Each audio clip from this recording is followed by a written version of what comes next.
Welcome to Incredible Lab channel. Today I will show you how to delete downloads in your Android phone. At first, if I download a PDF file and the download is complete. Now to find this downloaded file, go to your app screen and then look for My Files. Here it is, then just open it.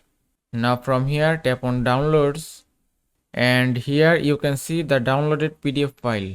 Now if you want to delete this downloaded file, just touch and hold it, then tap on delete, then tap on move to recycle bin, and it's done. Now the downloaded file has been deleted successfully.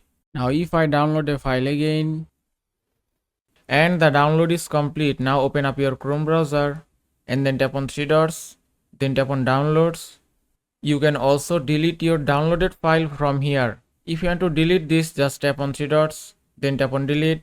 And that's it. You have successfully deleted your downloaded files. I hope this video was helpful. If it was, please give it a thumbs up and don't forget to subscribe.